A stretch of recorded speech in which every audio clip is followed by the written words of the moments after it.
We're on the shorelines of the water right now, and Catalina boats are passing right behind me. Some of you from other states, you know nothing about Catalina, but it's what you know on your MacBook, because that's the shot that they take of Catalina Island. It is remarkable to me because what happens when God creates something, the only thing man can do is try to formulate a boat to get on the water, because we can't figure out just how the water actually functions. Look, at the end of the day, you know what God says about himself? Power and might are in my hand. Do you know what it means? You go to the God of power and might. In 2 Chronicles chapter 20, that's what a guy named Jehoshaphat does. He's got a massive problem.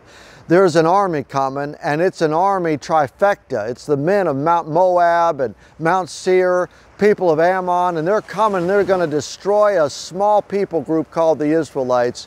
And he comes to God and he says, power and might are in your hand. Good grief. You should be going not to the governor, not to the government. You shouldn't be going to your neighbor, your friend, anybody else you know. You ought to be going to the God of heaven. You ought to be calling out to him. You ought to be doing what Jehoshaphat did in 2 Chronicles chapter 20. God, you said if we come to you, whether it's the sword of judgment, plague, famine, and he goes through a list, and we call out on you in this place, you would hear us and you would answer us. You know what prayer is? It's a petition. It's a cry. It's a call. It's saying to the God of heaven who has all power and might, my hope is not in me, my hope is in you. The best man can do is what you just saw. A big giant boat with some seats, put people on the seats, get them over where they're supposed to be, and everything is so small when it comes to man. But when you give it into the hands of God, it's no longer about a miniature boat, no matter how big it actually seems.